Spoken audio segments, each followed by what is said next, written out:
Bismillahirrahmanirrahim. Assalamualaikum warahmatullahi taala wabarakatuh. Al-Fatihah. A'udzu billahi minasyaitonir rajim. Bismillahirrahmanirrahim. Alhamdulillahi rabbil alamin. Ar-Rahmanir Rahim. Maliki yaumiddin. Iyyaka na'budu wa iyyaka nasta'in.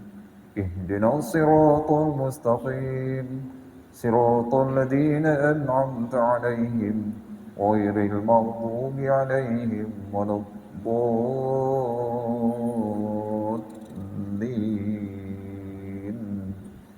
آمين. بسم الله الرحمن الرحيم.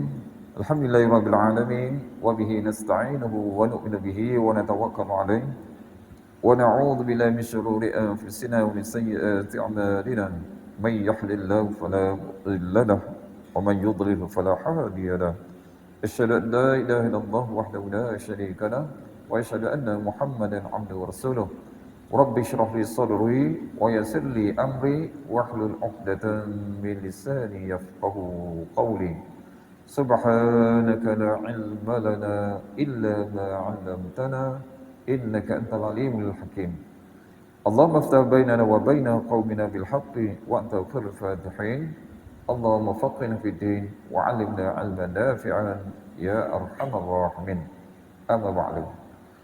Alhamdulillah yang dimuliakan oleh dikasihi Tuan Imam, ahli jawatan Kesar Masjid, muslimin muslimah para jemaah yang dirahmati dikasihi lagi disayang Allah Subhanahu wa taala.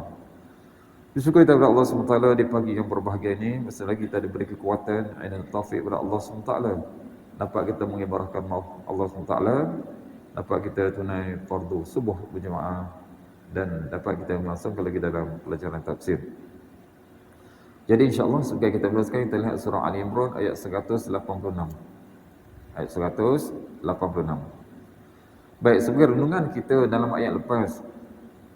Ya, maka Allah SWT beri peringatan, ya, sebab ni kalau kita tengok dia rentetan daripada apa?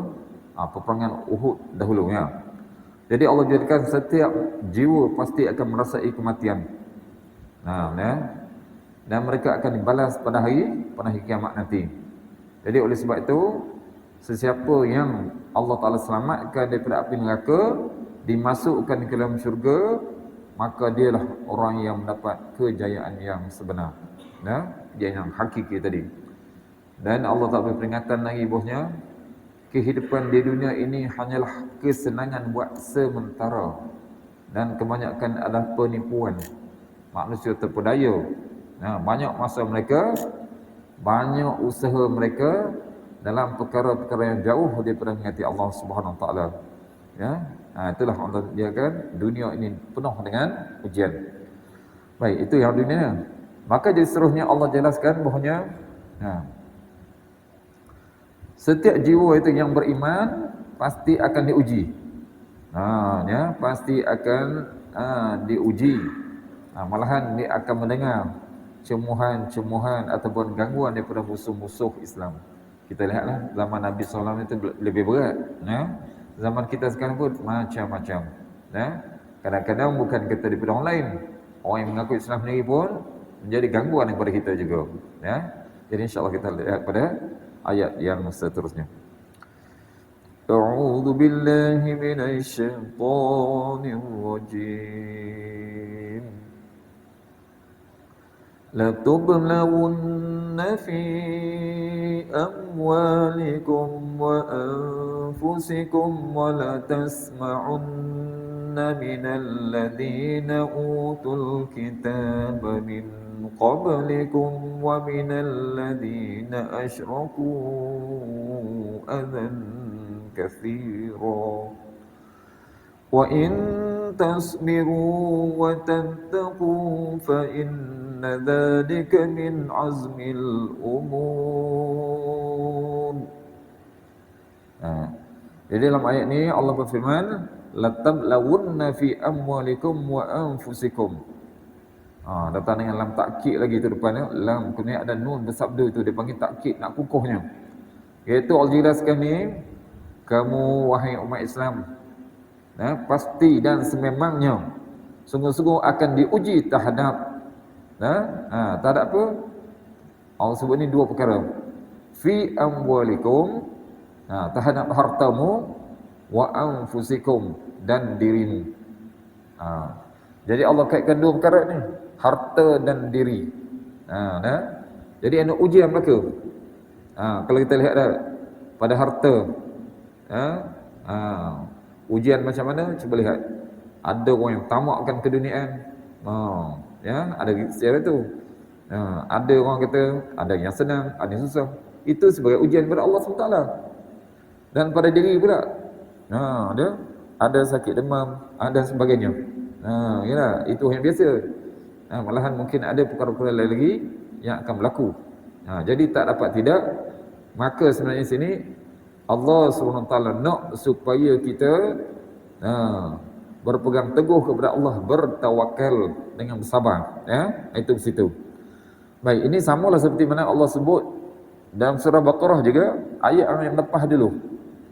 Ayat lepas dulu Allah sebut, wala nabluwannakum bisyai'in minal khawfi wal ju'i wa naqsin minal amwali wal anfusi wath thamarat wa basyiris sabirin alladzina idza asabatuhum musibatun qalu inna lillahi wa inna ilaihi raji'un. Tu sama dengan dulu dalam ayat tersebut Allah sebut dan sungguh, Allah sebut dan sungguh, pasti kami akan berikan cubaan kepada kamu dengan sedikit ketakutan, kelaparan, kekurangan harta, jiwa dan buah-buahan. Dan berikanlah berita gembira kepada orang-orang yang bersabar, iaitu orang-orang yang apabila ditimpa musibah, mereka mengucapkan inna lillahi wa inna ilaihi raji'un. Tu dah. Ini bukan nanti orang mati ingat saya sebut dulu. Maknanya kalau kita dalam kesusahan, ini ya.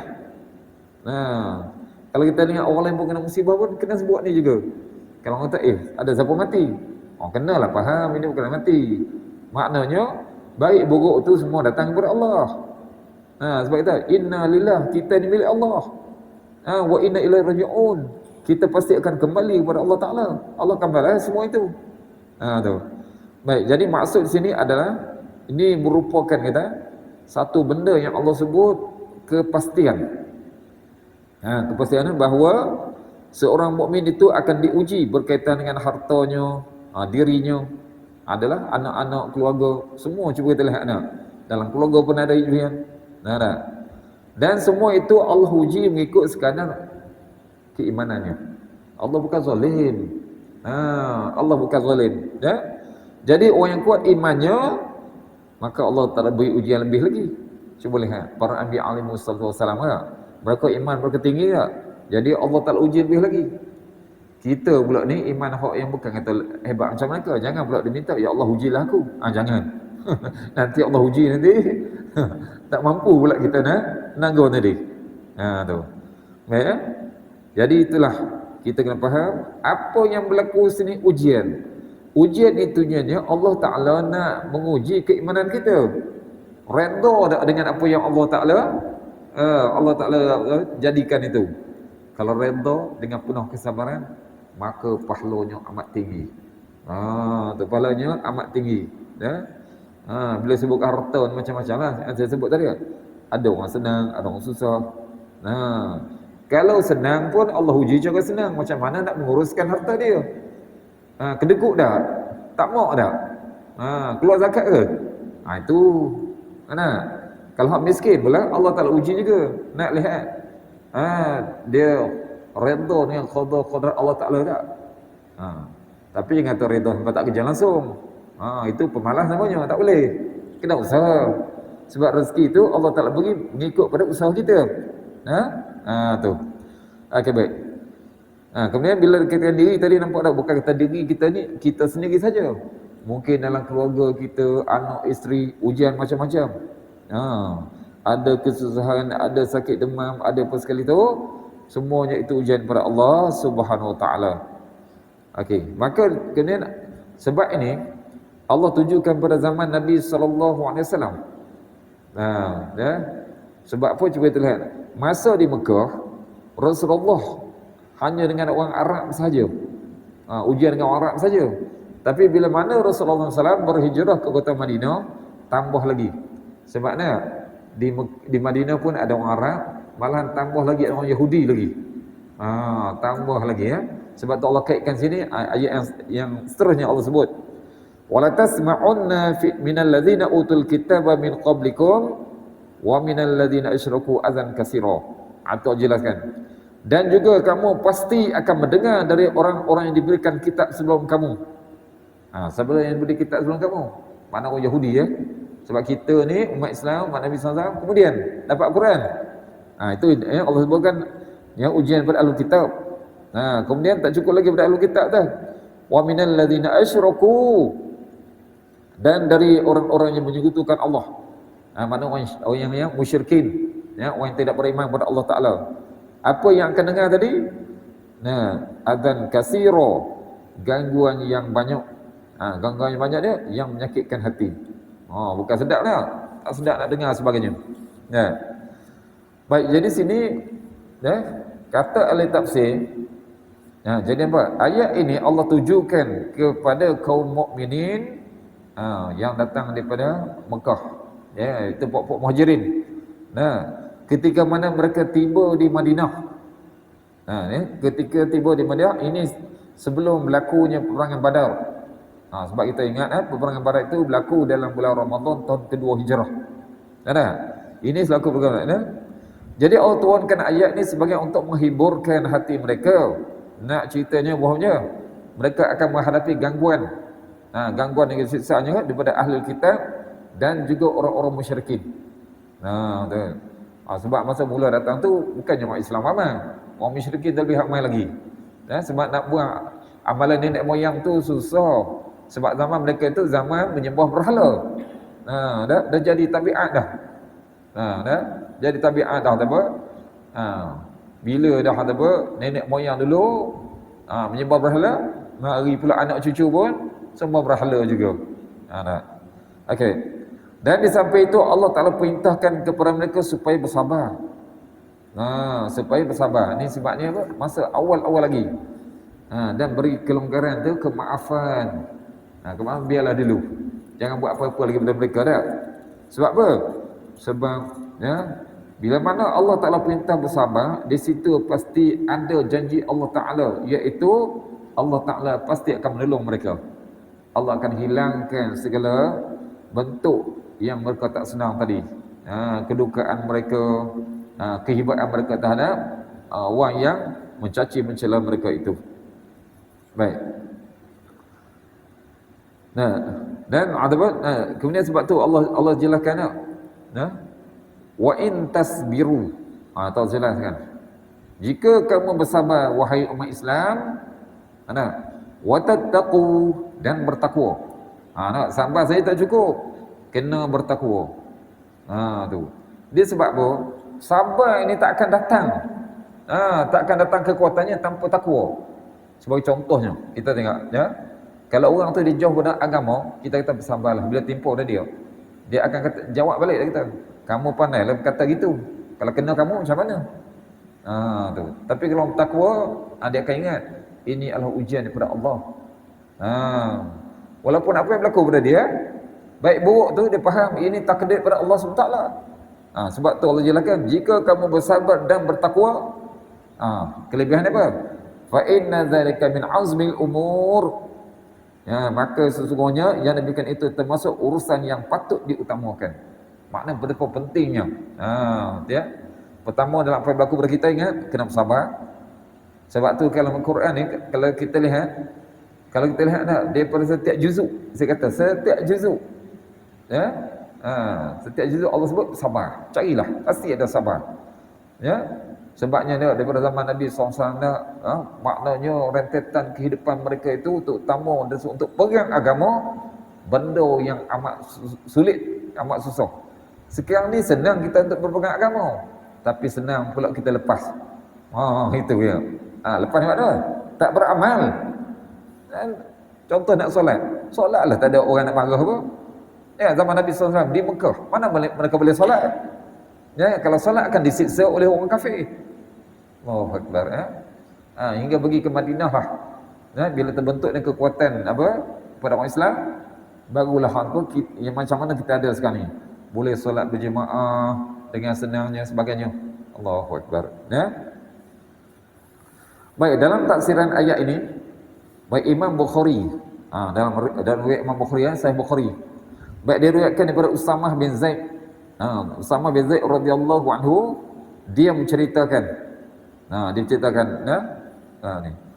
Baik, iaitu pada satu ketika Rasulullah SAW naik. Rasul naik keldai. Kenal keldai tak?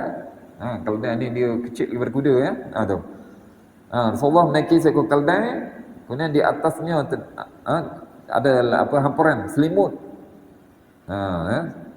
Selimut tu kain yang dia macam nak buat sebagai alas lah. Atas belakang keldai tu. Baik. Sedangkan Usamah yang pencerita ni, dia ini membonceng di belakang baginda. Dia ni naik.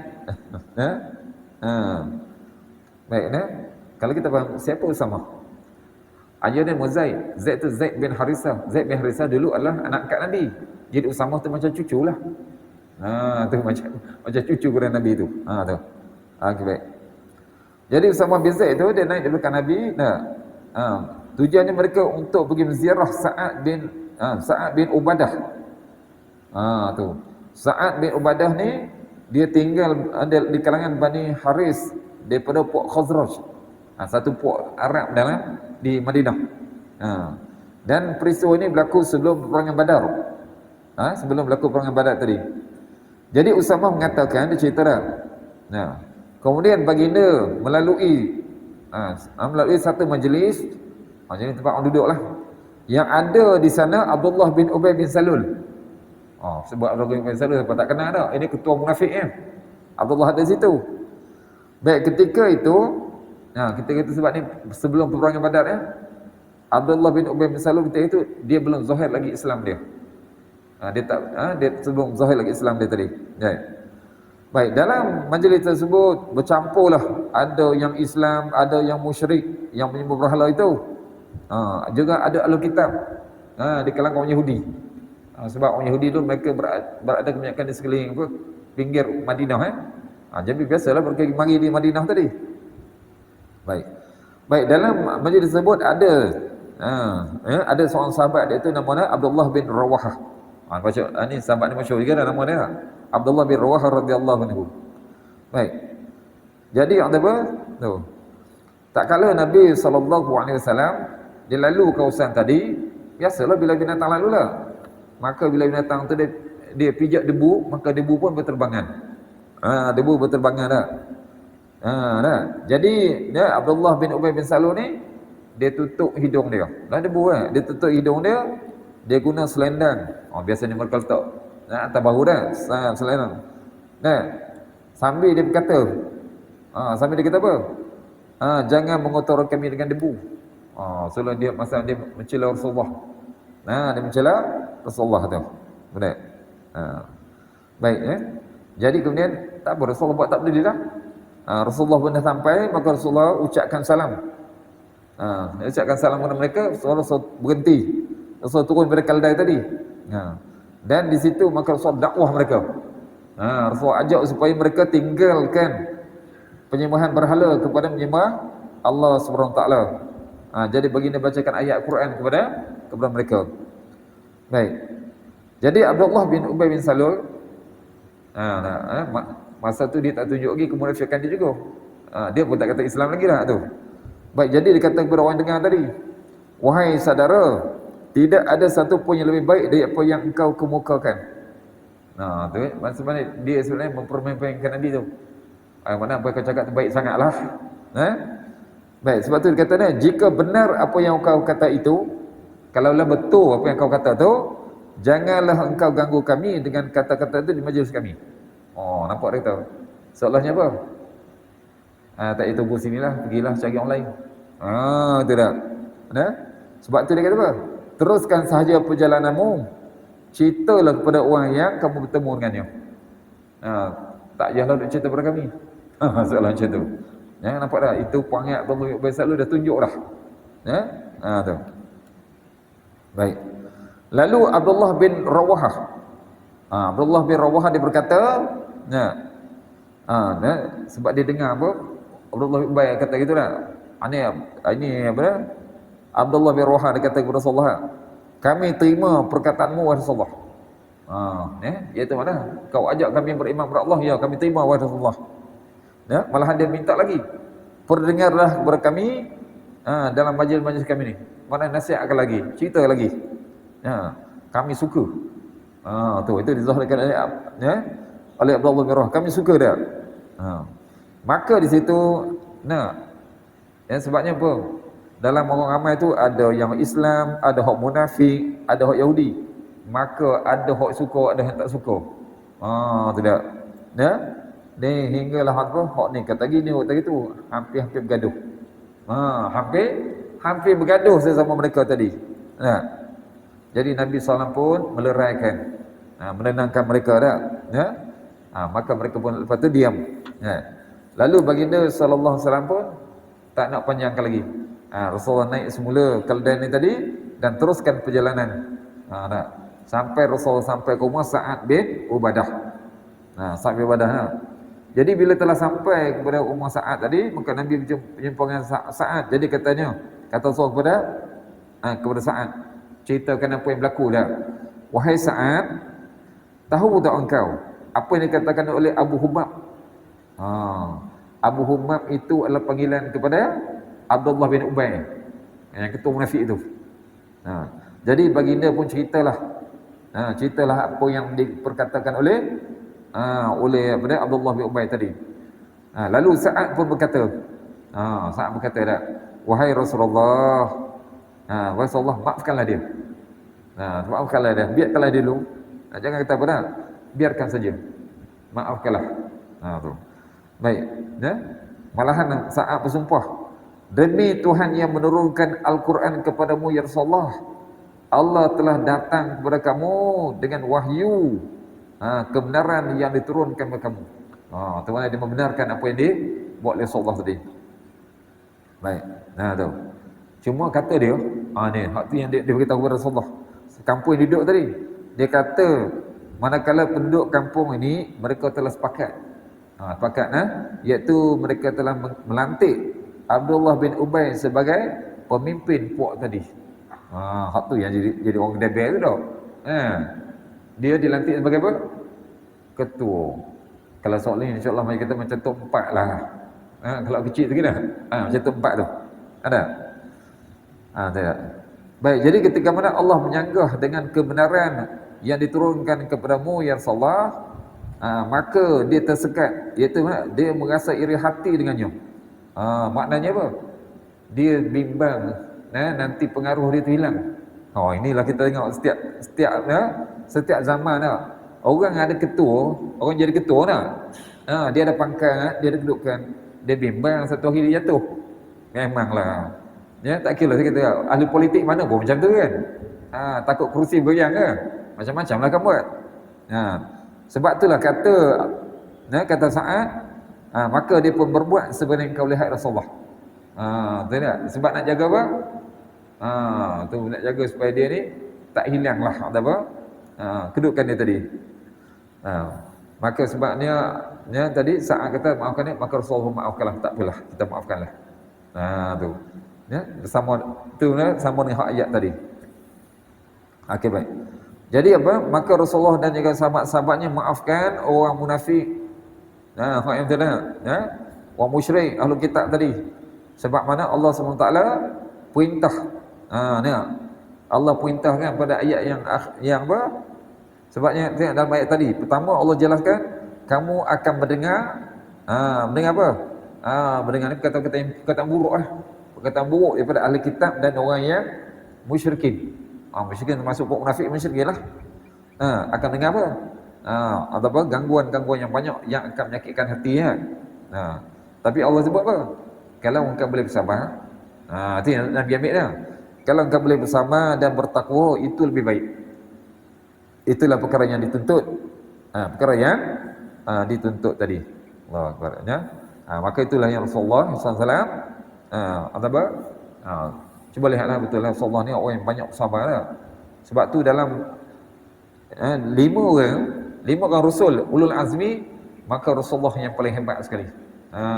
Menjadi ketua kepada Rasul ulul azmi yang paling hebat. Baik, dan ini kalau kita lihat ya, seperti mana Allah ceritakan dan surah Baqarah ni juga ayat yang telah lalu. Nak ceritanya ahlul kitab ini. Ahlul kitab ni kenapa mereka ganggu Nabi? Sebab mereka dengki. Dalam ayat yang dahulu, ayat 109 Allah berfirman, wadda katsirun min ahlil kitabi law yaruddunakum min ba'di imanikum kuffaran hasadan min 'indi anfusihim min ba'di ma tabayyana lahumul haqq fa'fu wasfahu hatta ya'ti Allahu bi amrih. Sama dengan ayat yang ada di sini. Sebab Allah sebut sebahagian ahli kitab mereka inginkan supaya mereka dapat kembalikan kamu kepada kekafiran. Kalau boleh nak tarik juga Nabi apa? Dan juga orang Islam balik kepada kafir dah. Setelah kamu beriman. Kerana kedengkian. Itu Allah sebut, kerana kedengkian yang timbul dari diri mereka sendiri. Setelah nyata bagi mereka kebenaran. Ahli kitab mereka tahu Nabi benar. Tapi sebab dengki kan. Mereka Allah setuju pada Nabi, maka maafkanlah. Ada juga ayat ni tak? Maka maafkanlah dan biarkanlah mereka hingga Allah Ta'ala mendatangkan perintahnya. Perintahnya apa Allah akan jadikan kepada mereka. Iaitu perintahnya apa? Selepas tu Allah izinkan berperang. Ni ya, sebab peristiwa ni berlaku sebelum turunnya ayat qital, ayat berperang. Okey, baik. Jadi Nabi SAW ditafsirkan perintah Allah ni dalam ayat ni dengan hak lain supaya bersabar. Bersabar itu dengan cara apa? Beri kemaafan. Beri kemaafan tu maknanya bukan sebutkan dia. Biarlah. Biar mereka itu. Iaitu sampailah Allah Ta'ala izin baginda untuk berperang. Sebab ayat ni turun sebelum ayat berperang. Jadi ketika Rasulullah SAW berjihad dalam perang Badar, ini yang berlaku selepas peristiwanya. Itu banyaklah yang Allah binasakan daripada pemimpin-pemimpin Quraisy. Yang daripada golongan Nabi ni bila yang berlaku yang beredar, yang berlaku yang pada tahun 2 Hijrah tu, maka selepas itulah selepas tu nampak tak? Barulah Abdullah bin Ubay bin Salul dan juga pengikut-pengikutnya pengikut-pengikutnya dan juga penyembah-penyembah berhala yang mereka sebenarnya menyembah berhala tapi sengaja nak sembunyikan puak munafik ni. Jadi kata mereka bila mana Nabi menang, kata mereka kini kemenangan telah beralih. Dulu puak musyrikin Mekah menang sekarang ni Nabi menang. Lalu mereka pun baiat kepada Rasulullah. Bukan baiat betul ni, puak ni semuanya nipu belaka. Tu. Dan mereka mengatakan mereka ni Islam. Nampak tak? Jadi kalau tengok tarikh sejarahnya, bilanya Abdullah bin Ubay ni kata dia Islam selepas berlakunya peperangan Badar. Sebab mereka nak lihat apa? Sebab Nabi itu datang daripada puak-puak Quraisy. Kalau dia betul-betul Nabi, maka Allah akan beri kemenangan. Dan dalam peperangan Badar memang Nabi menang, jadi mereka pun terima Nabi. Tapi terima Nabi bukan dengan hati yang terbuka dengan cara terpaksa. Sebab apa? Takut dia pula kena pengal leher. Itulah, takut dia kena perang Allahu Akbar. Baik. Baik, jadi kalau kita lihat daripada apa yang kita dapat istinbat daripada ayat ni, kalau tidak. Jadi setiap orang, tak kira daripada kita sekalipun sekarang ni, yang nak tegakkan kebenaran, kemudian dia, kalau ulah dia kuat lagi, dia buat amar ma'ruf nahi munkar, nampak? Pasti akan mendapat tentangan. Pasti akan mendapat tentangan. Oleh sebab itu, tidak ada jalan lain. Tak ada jalan lain ni. Melainkan bersabar. Dia, melainkan bersabar kerana Allah. Ingat, Allah akan bagi ganjaran. Berdoalah. Berdoalah memohon pertolongan kepada Allah Ta'ala. Sebab tu dia, pendakwah-pendakwah dan sebagainya, orang akan kata macam-macam. Malam kadang-kadang ustaz-ustaz kuliah pun dekat belakang mencakap macam-macam. Kalau tak sampai tak apalah kan. Kalau sampai tu sabar-sabarlah kan. Tu, mulut manusia kan macam-macam. Kadang-kadang bukan hak dengar kuliah tu yang bunyi, hak yang tak dengar tu. Nah, dia dengar orang ni buat entah berita betul ke tak, tegur dia. Daripada benda kecil jadi benda besar. Banyak dah benda-benda berlaku. Banyak dah benda berlaku. Sebab tu kita ni ingatlah macam Allah ceritakan dalam surah Munafiqun ya. Ya ayyuhallazina amanu idza ja'akum fasiqun binaba'in fatabayyanu. Wahai orang beriman, apabila datang seorang fasik dengan satu berita, buat kepada kamu fatabayyanu. Selidiklah terlebih dahulu. Jangan terus duk terima tu. Itu kalau orang cerita keburukan. Okey. Baik, kemudian jadi kita tengok ayat surah pula Allah Taala jelaskan pula iaitu sebabnya kalau kita lihat pada permulaan Nabi sallallahu alaihi wasallam tiba di Madinah tu, jadi kedudukan puak ahli kitab ni dia terancam sebab kepentingan mereka di Madinah tu. Sebab walaupun kata Abdullah bin Ubay tu jadi puak ketua tu, bukan ketua semua. Jadi puak Yahudi ni mereka dapat menguasai terutama dari segi ekonomi. Tu. Jadi mereka ni pun bimbang. Jadi apa? Maka mereka memberi kecaman. Kecaman Nabi SAW, maka Allah tak turun ayat pula mengecam mereka. Mereka kecaman kepada mereka. Sebab apa? Sebabnya masa Nabi SAW berada di kota Madinah, Nabi nampak ini perlukan undang-undang semua supaya semuanya patuh. Sebab tu dia ada perlembagaan Madinah dia panggil.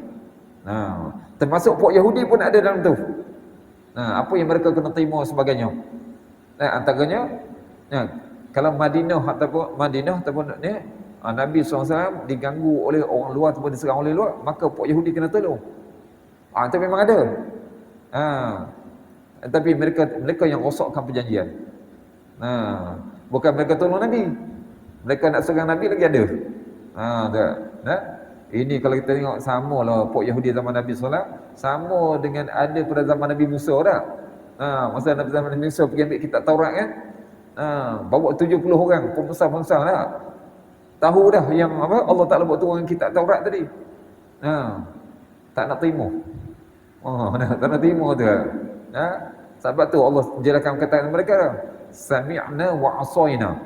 Kami dengar tapi kami ingkar. Itu perangai Yahudi dah. Sejak zaman Nabi Musa AS tu sama je. Zaman Nabi SAW pun sama. Zaman sekarang pun sama juga. Buatlah perjanjian dengan mereka.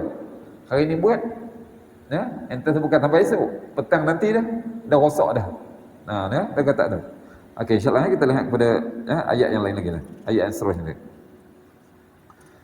وَإِذْ أَخَذَ اللَّهُ مِيثَاقَ الَّذِينَ أُوتُوا الْكِتَابَ لَتُبَيِّنُنَّهُ لِلنَّاسِ وَلَا تَكْتُمُونَهُ فَنَبَذُوهُ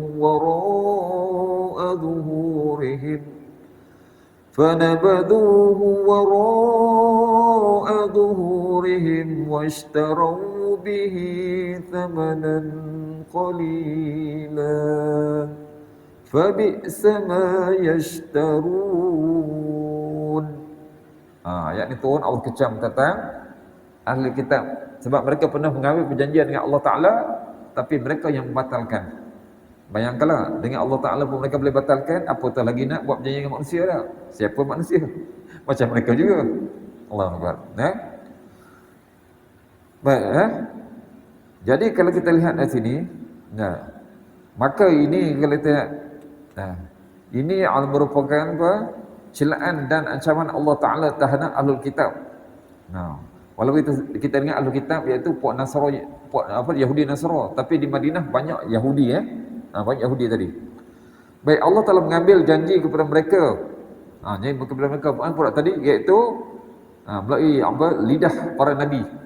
Nabi-nabi yang diutuskan kepada mereka tu iaitu supaya mereka beriman kepada Nabi Muhammad. Tu nabi yang terakhir serta menjelaskan kepada umat manusia itu yang mereka tahu sebenarnya dalam kitab mereka, kitab Taurat baik, mereka telah siap menerima perintah Allah Ta'ala tu iaitu sejak zaman Nabi Musa AS lagi dan kitab Taurat lagi iaitu apabila Allah utuskan Nabi Muhammad SAW mereka akan mengikutnya. Itu hak sana, mereka akan mengikutnya. Tetapi akhirnya mereka sembunyikan perkara itu. Apa yang mereka buat? Mereka gantikan apa yang pernah mereka janjikan, ya, yang merupakan kebaikan di dunia dan akhirat. Nah, untuk buat kebaikan taat kepada Allah Taala dengan sesuatu yang sangat sedikit, iaitu apa? Mereka nak dunia. Nampak? Mereka nak dunia tadi. Kenikmatan dunia yang tidak ada nilai di sisi Allah ni. Jadi maka itulah Allah sebutkan, itulah seburuk-buruk jual beli yang mereka lakukan. Dan seburuk perniagaan itu adalah perniagaan puak Yahudi tadi. Sebab mereka tukarkan dengan benda yang baik dengan benda yang buruk. Dah. Baik, dah. Baik, sebab tu Allah jelaskan, wa id akhadallahu mitsaqal ladzina utul kitab. Allah sebut, dan ingatlah ketika Allah mengambil perjanjian dari orang-orang yang telah diberi kitab. Diberi kitab itu maksudnya orang Yahudi. Apa Allah sebut tadi kepada mereka tu? La tubayyinunnahu. Iaitu hendaklah kamu menerangkan isi kitab. Dan terang isi kitab linnas, kepada manusia. Manusia ni maknanya orang yang datang selepas itu. Itu pertama. Wala taktumunahu. Dan janganlah kamu menyembunyikannya. Terang pun tak. Hak sembunyi. Mereka nak khilaf belaka tadi. Tapi mereka buat apa tu? Allah sebut fanabadhuhu wara'a zuhurihim. Lalu mereka melemparkan janji itu ke belakang mereka. Ke belakang mana apa? Tak peduli dengan hak janji mereka buat dahulu. Apa yang mereka buat? Washtaru bihi thamanan qalila, dan mereka menukarkan dengan harga yang sedikit. Harga sedikit apa? Allah bagi untuk akhirat, tapi mereka hanya rebut hak dunia saja. Tu. Oleh sebab tu Allah jelaskan fa bi'sa ma yashtarun. Tu. Amat buruklah pertukaran yang mereka terima tadi. Bukan elok apa mereka buat tadi. Tu. Ya. Jadi itulah kalau kita lihat, maka Allah Taala mencela. Allah mencela kepada orang Yahudi. Orang Yahudi. Kenapa? Sebab mereka pernah membuat perjanjian itu melalui lidah Rasul. Itu Allah turun wahyu kepada Rasul tadi daripada zaman Nabi Musa, zaman-zaman hak dahulu, supaya mereka bila datang Nabi yang akhir zaman, yang sifat-sifat demikian yang ada dalam kitab mereka itu, hendaklah mereka beriman kepadanya, ikutnya dan terang kepada manusia. Itu apa yang ada dalam kitab mereka. Kena terangkan, beriman dan kena terangkan. Patutnya tolong Nabi hak terakhir. Tapi apa jadi? Sebaliknya mereka sembunyikan. Mereka sembunyikan. Dan semua itu sebab apa? Sebab mereka nak duniawi. Mereka nak duniawi, ya. Baik. Jadi kesimpulan kalau kita lihat daripada ayat yang kita dengar ini, ini sebenarnya peringatan kepada para ulama lah. Sebab orang Yahudi ni mereka alim. Dia zaman dulu alim ramai. Peringatan bagi ulama supaya jangan mengikut jejak mereka ni. Maknanya penita-penita Yahudi. Ya. Supaya apa? Supaya tidak Allah Taala tak menimpa apa yang pernah berlaku kepada puak-puak yang dahulu. Jadi di sini apa? Hendaklah mengajar ilmu yang bermanfaat. Ilmu manfaat sama ada untuk dunia dan juga untuk akhirat. Tidak sembunyikan ilmu. Tak sembunyikan ilmu dah. Yang halal dikatakan halal, yang haram tetap dikatakan haram. Supaya manusia mendapat petunjuk dan dapat beramal yang betul, amal yang diredai oleh Allah Subhanahu Wa Taala. Baik, sebab tu dalam satu hadis, maka Rasulullah sallallahu alaihi wasallam pernah bersabda, "Man su'ila an ilmin fakatamahu uljima yaumil qiyamati bil jami min nar." Ini hadis ancaman kepada ulama-ulama. Maka Rasulullah kata, barang siapa yang ditanya tentang satu ilmu, kalau ditanya, tak tanya tak apalah. Kalau ditanya tentang satu ilmu, lalu dia menyembunyikannya. Dia sembunyi sebab apa? Sebab nak jaga satu pihak dan sebagainya. Maka pada hari kiamat, dia akan dipakaikan kekang. Kekang tu tali yang ikat pada mulut kuda tu. Dia akan dipakaikan kekang dengan kekang daripada api neraka. Allahu Akbar. Nampak tu? Hak kuda ni tak apalah dengan tali hak biasa je kan. Ini hak yang tali kekang tu daripada api neraka. Sebab apa? Sebab mulut dulu tak nak beritahu benda hak betul. Allahu Akbar. Ya. Jadi sebab itulah kalau kita lihat sini, ini yang Allah Taala kecam betul kepada kepada orang Yahudi. Sebab apa? Mereka menyembunyikan hukum ahkam hak sebenar. Yang sepatutnya mereka jelaskan. Baik. Kata Ibn Abbas radhiyallahu anhu, maksud pada ayat ini ditujukan kepada puak Yahudi, iaitu mereka telah mengambil perjanjian melalui nabi-nabi mereka yang terdahulu dalam hal yang berkaitan dengan Rasulullah sallallahu alaihi wasallam. Iaitu kalau datang nabi akhir, pertama mereka akan beriman, akan menolongnya, akan beritahu kepada orang lain supaya terima nabi ini. Baik, sebaliknya mereka telah menyembunyikan. Sebabnya sebab tu Allah kata apa? Mereka seolah campur di belakang mereka. Campur di belakang ni maknanya mereka tolak. Mereka tolak perjanjian tadi, sebaliknya mereka tukar dengan habuan dunia. Sebab mereka jaga hak dunia mereka tadi, ya. Allahu Akbar. Sebab tu Allah kutuk mereka, fabi'sa ma yashtarun, maka amat buruklah apa yang mereka tukarkan itu. Iaitu tukar apa? Mereka sebenarnya dahulu Allah telah ceritakan hebatnya orang Yahudi, sebabnya ramai nabi-nabi yang Allah utuskan kepada mereka, sampai Allah sebut dah, Allah sebut dah, ya bani Israil azkuru ni'mati allati an'amtu 'alaikum wa anni faddaltukum 'alal 'alamin. Surah Baqarah depan ni. Yang Allah sebut wahai bani Israel, ingatlah nikmat-nikmat yang pernah aku kurniakan kepada kamu. Aku lebihkan kamu daripada manusia seluruh alam. Maka mereka ketika zaman mereka itu, mereka lah orang yang paling hebat sekali. Sebab nabi-nabi ramai di kalangan mereka tadi. Tapi bila datang Nabi SAW, bukan bangsa mereka, itulah. Bukan bangsa mereka, maka prejudis. Sebab tu kita tak boleh prejudis pada orang kita bangsa lain. Kalau mereka tu agama sama dengan kita. Malah kita ni kadang-kadang ada juga. Kayak apa? Tengok pok Bangla, pok-pok apa tu? Ni pok-pok ni. Ni pok-pok ni. Tak apa, mereka juga sahabat kita. Mereka datang semayang, alhamdulillah kan. Kadang-kadang orang ni pun hebat lagi ya. Tengok hari Jumaat kan. Daripada jauh-jauh dia datang. Orang kita, rumah sebelah yang buat dak je. Allahu Akbar. Betul tak? Allahu Akbar. Kalau kita duduk sini, taman kecil-kecil tak nampak kata. Kat tempat saya duduk taman besar. Memang nampak orang kita. Waktu tes semayang tu, hok berniaga, tetap berniaga. Dia ambil apa? Dulu PKP kami tak pergi. Sekarang pun kami tak pergilah. Allahu Akbar. Dah lah masa PKP orang tak pergi kan. Kalau orang pergilah. Allahu Akbar. Itu teruknya mereka lagi. Baik, oleh sebab itu, nampak tak? Jadi kemudian Allah Ta'ala ceritakan pula tipu daya mereka. Tipu daya mereka itu pok-pok Yahudi.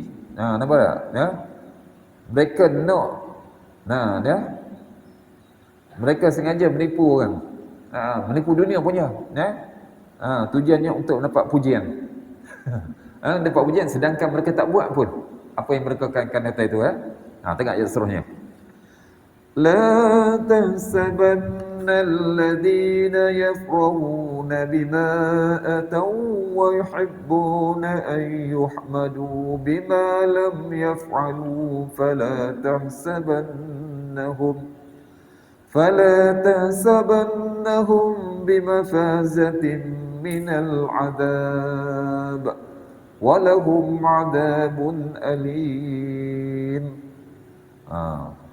Oleh kerana tipu daya mereka ni, pok-pok Yahudi, maka Allah Ta'ala bagi ancaman, iaitu azab yang menanti mereka. Allahu Akbar. Baik, la tahsabanna alladhina yafrahuna bima ataw wa yuhibbuna an yuhmadu bima lam yaf'alu. Baik. Ini kita ambil pengajaran ni lah. Allah sebut apa?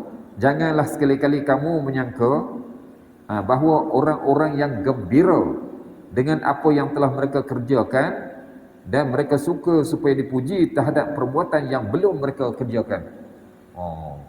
Ini terutamakan, saya nasihatlah kalau orang jadi pemimpin lah, saya kata betul. Dia sebenarnya nak dipuji, dia tak buat lagi pun. Dia cerita gini kan. Sebab apa? Hebat buat ni. Tolong dan sebagainya. Ini jaga ni, pok Yahudi pun sama. Baik, maksud sini adalah Allah jelaskan, walaupun pada pok Yahudi ini sebagai pelajaran kepada kita ya. Maksudnya adalah orang-orang yang gemar buat sesuatu untuk riak. Riak ni nak tunjuk pada orang. Tujuannya untuk dipuji. Sedangkan ada yang mereka tak buat. Cuma dia kata sebab percakapan mereka, oh kita akan buat begini. Oh dengan hebat. Tapi tak buat pun. Tu dia. Baik, jadi ini sebagaimana yang Allah sebutkan. Tu ada ya. Dalam ayat ini sebenarnya Allah kutuk. Orang ni tak buat pun, tapi dia cerita gini. Ada juga orang macam tu dah. Makna indah gambar dari rupa. Cerita begini, tapi tak buat pun. Allahu Akbar. Baik, dalam Sahih Bukhari dan juga Sahih Muslim, Nabi SAW bersabda ni. Man idda'a da'watan kadhibatan yatakassara biha lam yazidhu Allahu illa qillatan. Ni Nabi kata apa? Barang siapa mengaku-ngaku dengan satu pengakuan dusta. Ni pengakuan dusta maknanya nampak dia mengaku gini tapi benda tu bohong. Supaya dipuji dengan sesuatu yang tidak terdapat pada dirinya. Dia tak buat pun. Maka Allah tidak akan tambahkan apa pun baginya kecuali kekurangan. Bukan dapat pujian tu orang tu. Malahan satu hari orang akan cemuh dia. Sebagainya. Allah Akbar.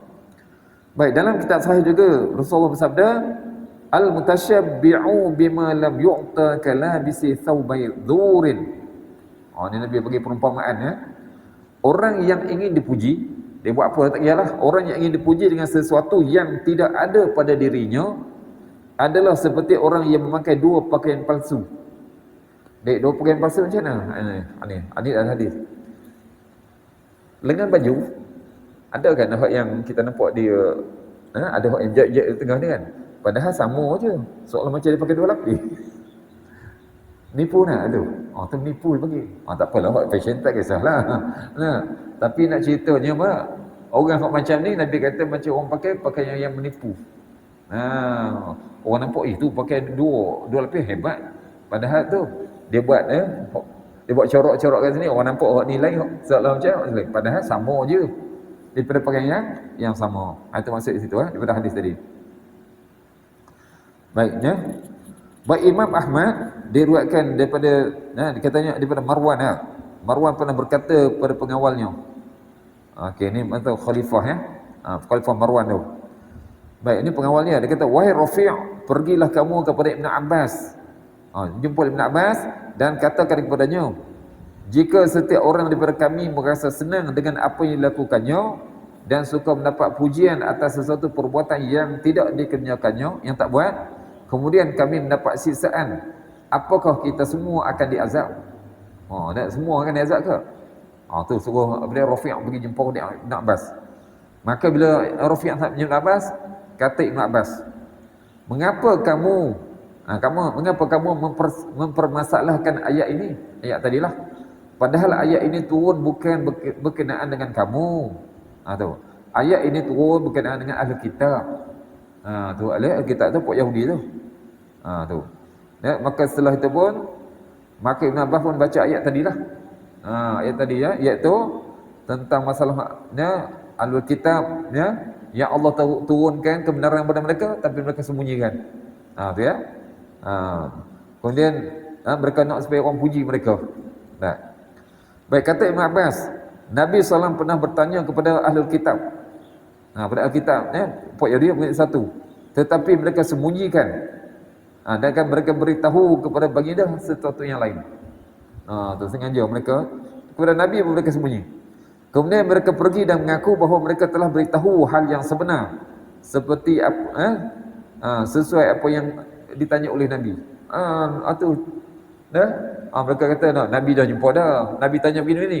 Kami jawab begini-begini. Mengarut dah. Mereka mengharapkan pujian daripada Nabi. Sedangkan mereka lakukan itu khilaf dengan apa yang ditanya oleh Nabi sallallahu alaihi wasallam. Jadi mereka rasa gembira sebab mereka dapat sembunyikan kebenaran apa yang Nabi tanya kepada mereka.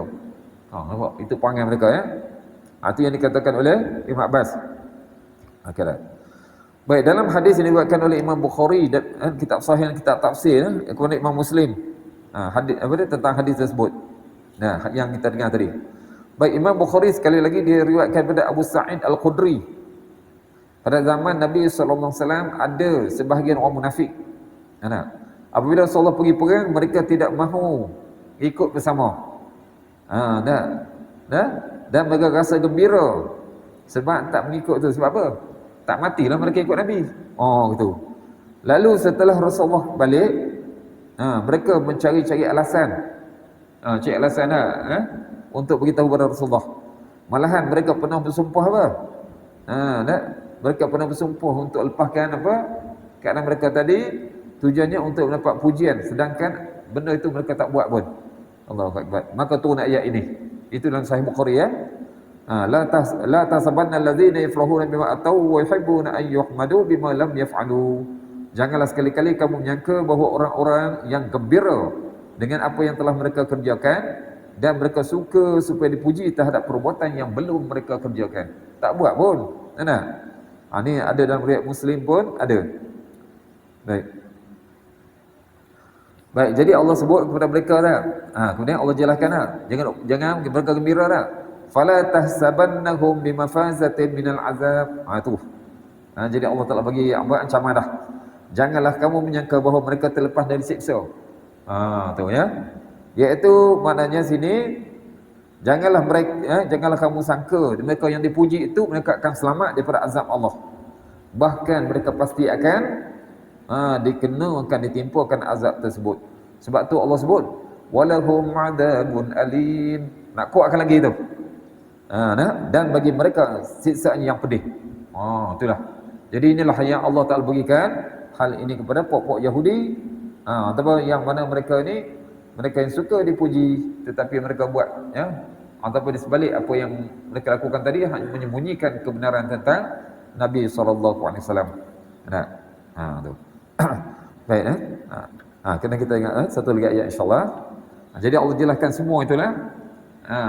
Apa yang kamu buat tu kamu sembunyikan, ingat Allah tak tahu ke? Tu. Mungkin manusia tak tahu, tapi Allah Maha mengetahui. Lihat. Walillahi mulkus samawati wal ardh wallahu ala kulli syai'in qadir. Inilah ya. Jadi Allah jelaskan walillahi mulkus samawati wal ardh. Kepunyaan Allah lah kerajaan langit dan bumi. Maknanya bila sebut kerajaan ni milik Allah Taala. Jadi Allah tahu apa yang kamu nak sembunyi, apa yang kamu nak bohong tadi. Ya, wallahu ala kulli syai'in qadir, dan Allah Maha berkuasa di atas segala sesuatu. Tu. Baik, jadi makna di sini Allah nak jelaskan bahawanya apa? Milik Allah Taala, pengetahuan Allah Taala apa yang berlaku di langit dan juga di bumi. Tidak ada satu pun yang berkuasa yang memilikinya hanya Allah. Tidak ada satu yang dapat melemahkan. Oleh sebab itu janganlah kamu menyangka terutama bagi orang Yahudi lah, pembohongan kamu itu akan terlepas daripada kemurkaan Allah Ta'ala. Jadi Allah Ta'ala yang Maha Agung, Allah yang Maha Berkuasa, Allah akan mengazab kamu pada hari kiamat nanti. Seperti yang Allah sebut ayat sebelumnya, walahum adzabun alim. Bagi mereka tu azab yang pedih, tak lain dia tu neraka yang Allah sediakan mereka. Baik. Di sini ada apa? Kalau kita masih ingat ayat yang slot yang lepas dah, ada pendeta Yahudi yang mengatakan bila Allah Ta'ala minta supaya umat Islam wa aqridullah, beri pinjaman kepada Allah, jadi kata mereka Allah Ta'ala miskin. Allah Ta'ala miskin. Dia sama budak gambar ayat dahulu. Allah miskin apa sini? Ini menjelaskan apa? Allah yang memiliki apa? Langit dan bumi. Adakah Allah yang miskin? Allah memiliki belaka? Nampak tak? Jadi kata ulama ahli tafsir, ayat ini menolak kata orang Yahudi yang mengatakan Allah Ta'ala faqirun wa nahnu aghniya. Allah miskin, kami kaya. Sebab kami tak minta. Itu ayat yang lepas dahulu. Oleh sebab tu Allah jelaskan, ingat semua itu wahai manusia, wallahu ala kulli syai'in qadir. Allah Ta'ala Maha berkuasa ke atas setiap sesuatu, iaitu Allah akan menyiksa. Allah akan menyiksa mereka-mereka yang derhaka dan mendustakan ayat-ayat Allah Subhanahu Wa Taala. Jadi alhamdulillah. Jadi sekarang itu dulu kita lihat apa sudutan pagi ini, walaupun banyak ditujukan kepada ahlul kitab, tapi ingat saya kata, kita ni hampir macam kita sebab kita ada Al-Quran. Cuma ahlul kitab dalam Quran itu orang Yahudi dan Nasara. Tapi kita hak sekarang pun boleh dipanggil sebagai Ahlul Kitab. Nah, supaya jangan jadi macam Yahudi Nasara. Kita berpegang Al-Quran, kita faham, kita amal. Minta Allah Ta'ala ikut sunnah baginda salat, insya-Allah kita selamat dunia dan akhirat. Ya. Jadi insya-Allah sekarang itu dahulu. Mudah-mudahan Allah Ta'ala kita beri kita pencerahan, ya, dapat kita jadikan panduan untuk kita amalkan dan dapat kita wawarkan juga kepada sahabat-sahabat yang tiada sini. Walau naqulu qawli hadza astaghfirullah lakum wa billahi taufiq hidayah. Assalamualaikum warahmatullahi taala wabarakatuh. InsyaAllah sekiranya tuan-tuan ada sebarang pertanyaan.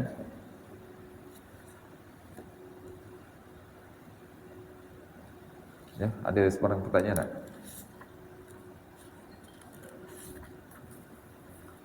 Tak ada? Tak. أعوذ بالله من الشيطان الرجيم بسم الله الرحمن الرحيم يا الرحيم يا المساكين اللهم نسألك الخير ما نسألك عبادك محمد صلى الله عليه وسلم ونعوذ بك من شر ما استعان محمد صلى الله عليه وسلم اللهم اجعل القرآن شفيعا لنا في الدنيا والآخرة واجعلنا شفيعا في القبر وفي المحشر وفي الميزان في الصراط وادخلنا الجنة كالفصل برحمتك الرحمن اللهم اغفر لما وترضى اللهم زدنا علما نافعا وزدنا يقينا صادقا وزدنا عملا متقبلا عندك يا أرحم الراحمين ربنا ظلمنا أنفسنا وإن لم تغفر لنا وترحمنا لنكون خاسرين ربنا آتنا في الدنيا حسنة وفي الآخرة حسنة وقنا عذاب النار صلى الله عليه وسلم محمد وعلى آله وصحبه وسلم والحمد لله رب العالمين سبحان الله وبحمده سبحان الله وبحمدك أشهد أن لا إله إلا أنت أستغفرك وأتوب إليك بسم الله الرحمن الرحيم والعصر إن الإنسان في خسر إلا الذين آمنوا وعملوا الصالحات وتواصوا بالحق وتواصوا بالصبر والله أعلم بالصواب